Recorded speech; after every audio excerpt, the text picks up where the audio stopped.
Taste లో good, సిటీలో street food, నగర వాసులను ఉవ్విళ్లూరిస్తున్న వీధి తినుబండారాలు. పూర్తి వివరాలకు చదవండి రేపటి సాక్షి దినపత్రిక. వైఎస్ఆర్ జిల్లా పులివెందుల్లో విచ్చలవిడిగా బైరిటీస్ అక్రమ మైనింగ్ సాగుతోంది. టీడీపీకి చెందిన ఓ హైటెక్ మాజీ ప్రజాప్రతినిధి కనుసన్నల్లో 3 నెలలుగా అక్రమ మైనింగ్ దందా నడుస్తోంది. అక్రమ మైనింగ్ డిటనేటర్లు వాడుతున్న పోలీసులు పట్టించుకోలేదు. అలా తెచ్చిన డిటనేటర్లతో వేముల కొత్తపల్లి వీఆర్ఏ నరసింహులు హత్యకు గురయ్యారు. వీఆర్ఏ భార్య పరిస్థితి విషమంగా ఉన్నట్టు వైద్యులు చెప్తున్నారు. వివాహేతర సంబంధంతో మంచం కింద డిటనేటర్లు పెట్టినట్టుగా సమాచారం. ఈ ఘటనపై అప్డేట్స్ మా కరెస్పాండెంట్ శ్రీనివాస్ అడిగి తెలుసుకుందాం. శ్రీనివాస్, చెప్పండి, ఏం జరిగింది అక్కడ? అప్డేట్ చెప్పండి.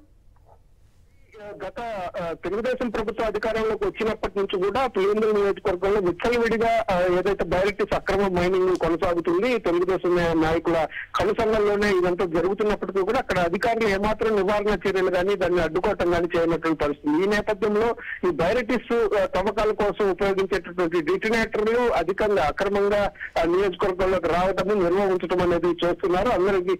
దీంతో ఈ రోజు జరిగినటువంటి ఏదైతే వీఆర్ఏ మృతికి సంబంధించి, అది హత్యగా భావించాలి, ఈ మృతికి సంబంధించి డిటోనేటర్లు వాడి అతను మంచం కింద అక్రమ సంబంధం నేపథ్యంలో మంచం కింద డిటోనేటర్లు పెట్టి అతను హత్య చేసినటువంటి పరిస్థితి ఉంది. ఈ డిటోనేటర్లు తెలుగుదేశం పార్టీకి సంబంధించినటువంటి నాయకులు తీసుకొచ్చినటువంటి ఆరోపణలు అయితే స్పష్టంగా కనిపిస్తున్నాయి. అంతేకాకుండా పోలీసులు కూడా ఈ కోణంలోనే దర్యాప్తు చేస్తున్న పరిస్థితి ఉంది. అసలు ఈ డిటోనేటర్లు ఎక్కడి నుంచి వచ్చాయి హత్య చేయడం కోసం అని చెప్పి దాదాపుగా మొత్తం మీద అయితే నరసింహులు అనేటటువంటి వీఆర్ఏ మృతి చెందగా అతని భార్య చావు బతుకుల్లో ఏదైతే కడప రిమ్స్ ఆసుపత్రిలో చికిత్స పొందుతున్న పరిస్థితి ఉంది.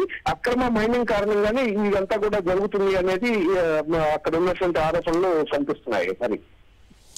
ఓకే శ్రీనివాస్.